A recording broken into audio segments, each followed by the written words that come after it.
Morning Shot. Welcome to Morning Shot. It's Ryan and Audrey with you. Layoffs have come in the spotlight again recently after e-commerce giant Lazada axed an undisclosed number of employees in Singapore on the 3rd of January. Yes, Lazada has since apologized for not informing Singapore's labour movement, NTUC, and the Food, Drinks and Allied Workers Union about the retrenchment exercise, despite these workers being unionized. The union is currently in talks with Lazada for better benefits for the company's laid-off employees. For more insights on how companies should go about retrenchment exercises in a responsible manner, we're joined by Patrick Tay, Assistant Secretary-General of NTUC. Good morning, Patrick. Yeah, good morning, Ryan, Audrey, and everyone listening in. Hey, great to have you here because it's quite a timely conversation. Let's kick things off with that question. Is there such a thing as responsible retrenchment? What rights do workers have when they are retrenched? Yeah, of course there is a framework for responsible retrenchments. Actually, there are two important documents. Firstly, the labour movement has fleshed out a couple of years back, in the course of COVID, the Fair Retrenchment Framework. But more importantly, as early as during the global financial crisis in 2008-09, the Tripartite partners came together and rolled out something what we call the Tripartite Advisory of Managing Excess Manpower and Responsible Retrenchment. And it's clearly outlined in the Tripartite Advisory. And in that advisory, it fleshes out some of the key things which employers need to look out for, especially when carrying out retrenchments and how to carry it out responsibly.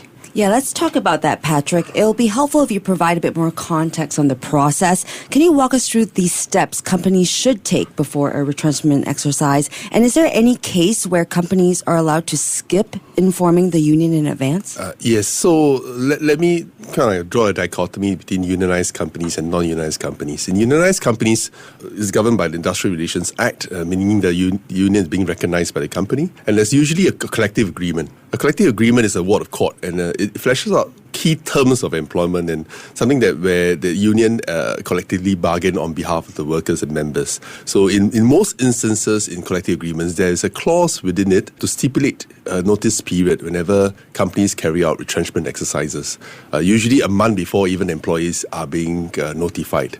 So that gives us some time and period to, in Singapore, we can't really stop retrenchments, but we can actually negotiate a retrenchment package and do all the relevant interventions to make sure the retrenchment exercise is fair, responsibly done, as well as, in a way, help the workers before they get laid off to segue into another job, to pick up some training. And even I've been involved in a couple of retrenchment exercises just last year alone, and last few months alone. And what we have done is we set up job fairs and try to get the workers into the next job as soon as possible. So that's something that we do, and it's provided in the collective agreement. However, in instances like, for example, like Lazada, where we have not inked a collective agreement, there's a memorandum of understanding, and therefore it's essential, even when it's just an MOU, the union should be notified early in advance so that we can do the necessary interventions to help the workers. In a non-unionized environment, where the company is not unionized, the Ministry of Manpower has fleshed out what we call a mandatory retrenchment notification requirement. So that's by law. And companies with at least 10 workers need to notify if they are retrenching workers to the Ministry of Manpower within 5 days of notifying the employees. So these are some of the required notification periods that are prescribed by law and provided by statute. Yeah, so you've got a bit of a difference between unionized and non-unionized. Yes. So with the recent spate of news, there's been a lot of questions being asked. What is fair? What's a good benchmark to have when it comes to paying out workers, the notice period, for example? What's your assessment on how things have been playing out? What's a good benchmark? Yeah, I think there are a few key things to look out for in carrying out the retrenchment exercise, regardless of whether you're unionized or not unionized. I think there are a few key principles. Firstly, early notification is important so that people don't get surprised, get a rude awakening, come in the morning when they go into the office and they're told, you don't even step into the office. Here you are, here is a box, get your stuff, get out of the company line. I think it has to be done conscionably as well as empathetically and compassionately, because many of them are impacted, could be sole breadwinners, etc. So I think we want early notification for this simple reason, to better prepare them mentally as well as to prepare them for the next job. Second, preserving the Singaporean core. I think this has been fleshed out both in the Fair Retrenchment Framework as well as the Tripartite Advisory. We want to preserve Singaporean core. And thirdly, retrenchment should be the last resort. Yeah, we try to encourage. That's why it's called managing excess manpower. We want companies to manage the excess manpower. There are a lot of interventions, from training grants to shorter work weeks to even the flexible wage system to allow for wage cuts, so that we can try to cut costs in other aspects and use retrenchment as a last resort. That's a very, very painful tool, so we don't encourage that. And fourthly, in terms of notification periods, it varies. The earlier the better. But more importantly, I think finally is the retrenchment benefit payout. So how much is it? What's the market rate? In the Tripartite Advisory of Managing Excess Manpower and Responsible Retrenchment, it's clearly fleshed out that it ranges from 2 weeks to a month per year of service. In most of our collective agreements and most of our, in the unionized environments, usually 1 month per year of service with a cap according to the Tripartite guidelines. So that's usually the case. I've represented union members and workers in the industrial arbitration court before, and it's presided by a high court judge. And in most instances, there are a few guiding points. I think firstly, the company's ability to pay. Next also is the industry norm of the retrenchment package. So these are some of the guiding proxies when it comes to retrenchment benefits when we negotiate them. All right, let's get into the legal part of all this, Patrick. You talked about the Tripartite Advisory, which is the collaboration among unions, employers, and the government. Does that carry much legal weight? Do you think there's a case for maybe stronger statutory retrenchment benefits in Singapore? I think we set guiding points for all the companies in Singapore. There are already currently rules through the mandatory notification, as well as our collective agreement through positive industrial relations practices as prescribed by the IR Act. So there are already existing framework and laws. So in general, we try to encourage companies to adopt the best practices for several reasons. Firstly, for reputational reasons. I think very, very important because the whole world is watching what you're doing. Particularly if you are a listed company, you're listed on NASDAQ, you're a well-known brand name. I think it augurs well to have positive vibes, especially when conducting retrenchments. Secondly, is also the morale of existing workers and your would-be workers or to-be workers who are joining you.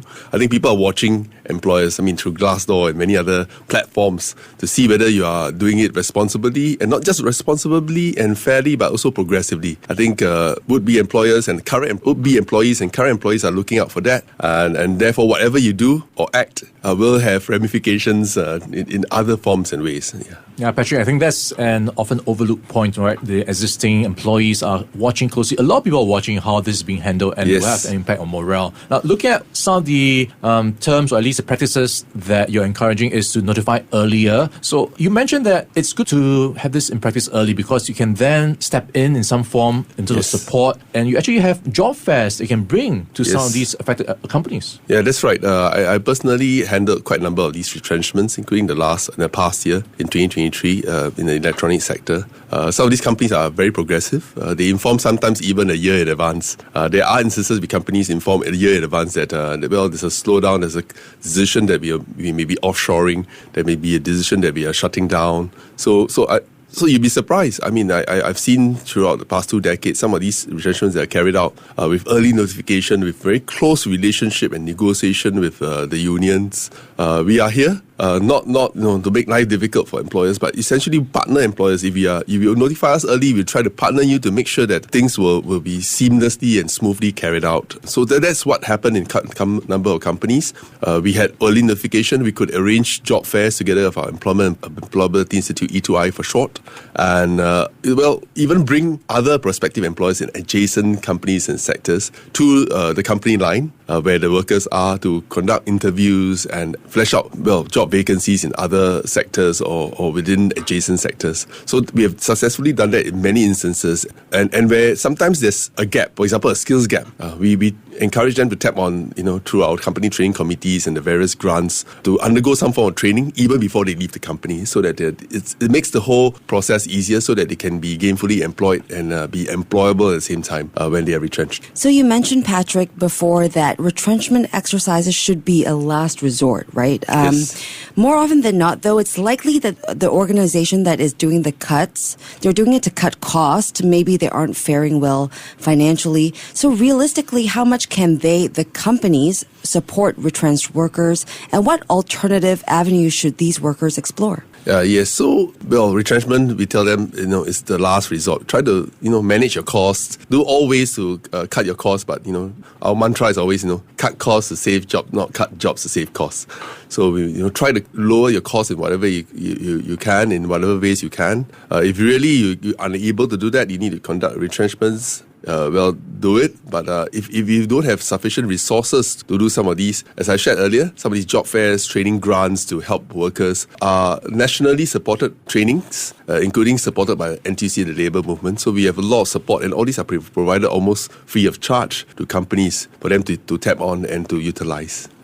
All right. Before we let you go, Patrick, we know you've started a TikTok to try to inform people of basic tips regarding employment law. Now is your chance to plug it. Oh, yeah. So in case some of you are tuning in, I started, as a resolution for the new year, I wanted to, really jump on the bandwagon of TikTok. And, I know my persona is a bit of a stiff, usually on very, very formal legalistic topics. So I thought share some things useful. So I went on TikTok to share on Employment Law 101. But just in case you're wondering, I didn't go by my name. I went by my nick. It's called Dark Avenger. Maybe I'll share more why I chose the name Dark Avenger as a nick. But tune in. Every week I'll be sharing snippets on, things to look out for when you're entering into employment and whether you are, fairly treated and stuff like that. All right. Well, a great look into retrenchment exercises and the best practices companies should take to take care of their employees. Thanks, Patrick, for all of your insights and for joining us in the studio this morning. My pleasure.